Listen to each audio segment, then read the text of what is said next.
without interruption. Thank you, Mr. Speaker. David Clendon. Thank you, Mr. Speaker. And may I just, in beginning, compliment Dr. Prashad on his perseverance in getting through his contribution. It has been a long haul. Sir, I'm pleased to take a final call on this bill, or these bills rather, that have evolved or rather been derived from the original Commerce Commission Fees Cooperation, International Cooperation and Fees Bill. We've been happy to support this bill throughout its rather extended journey through this House, 4 years, coming on 5 years, and we were happy to support the division into the 4 bills that we're discussing collectively tonight. It was an appropriate and a sensible thing to do. Sir, in his opening remarks, the Minister of Consumer Affairs, on behalf of the Commerce Minister, pointed out some of the features of this bill, these bills, as they've emerged collectively. Initially, that it is intended to enhance cooperation between our Commerce Commission and its Australian counterpart, and indeed the consumer and the anti-competitive regulatory bodies in other countries. And that's an entirely appropriate and sensible thing to do. It's interesting that the notion of cooperation is emerging much more in business. Competition has its place, of course, and anti-competitive behaviour ought to be not tolerated. But equally, the evolving and emerging language in the business sector is much more recognition that in a small country, a high level of inter-business cooperation and collaboration is a good thing. And indeed, I think that can extend that notion of cooperation can even extend across the Tasman, given that New Zealand and Australia do have some combined economic interests, clearly, as well as having our independent sovereign interests. But equally, we should recognise that the notion of collaboration is an extremely powerful place to start looking to do business and to do well economically as well as in other ways.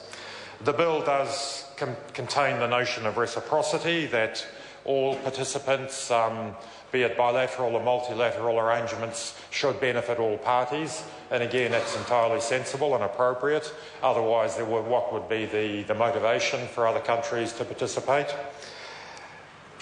The notion of flexibility, that this bill allows for both government to government and regulator to regulator relationships to be built up over time and for action to be taken at that level. That was particularly important, and it's a long time ago now, but I do recall that the Select Committee looked at the issue of regulator to regulator engagement, and to some extent that was based on recognising that otherwise we could find ourselves in a situation where the Commission was having to deal potentially with half a dozen different state governments in Australia, and that simply wasn't feasible. There was no point to not creating this other flexibility, these other flexible arrangements. As I said, the Greens have supported this bill throughout its extended journey. Our only concerns initially was about the issue of the regulatory powers that allowed for an exemption in terms of the fees. We had some suspicions about that, but I can say that they were allayed through the committee process. Clearly the intention is that the exemption may be applied to SMEs, to small and medium enterprises, recognising that it's not appropriate to put the same burden of cost or compliance on a small or medium business as it would be appropriate to a larger concern, to a large corporate that very likely is trading across the Tasman anyway. And we think that's a very good thing. And I hope that that does continue, that this government does continue to have regard for the well-being of the SME sector. Because I have to say that within the sector there's a great deal of concern that such support for SMEs seems to be conspicuous by its absence from this government. Notably, for example, a week or so ago, a gathering of 150-odd SMEs at the Small Business Summit. I was there for the third time in our third year.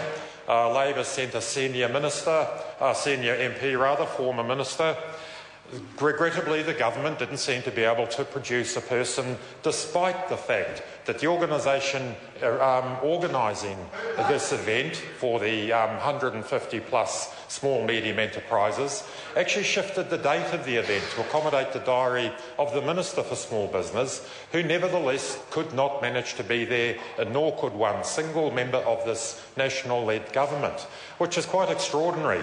This bill does give some consideration to the SMEs, to the small business sector, and that has been, as I said, notable by its absence in many other contexts. The government seems to have no interest in this sector, which provides over 30% of employment in New Zealand, that contributes something like 40% of value-added production in New Zealand.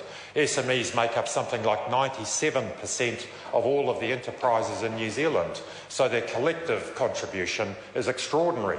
And we do hope that the contribution or the acknowledgement of the SME sector, their special character, that this bill does recognise that's about to become, or these acts as they soon will actually not be entirely overlooked by this government.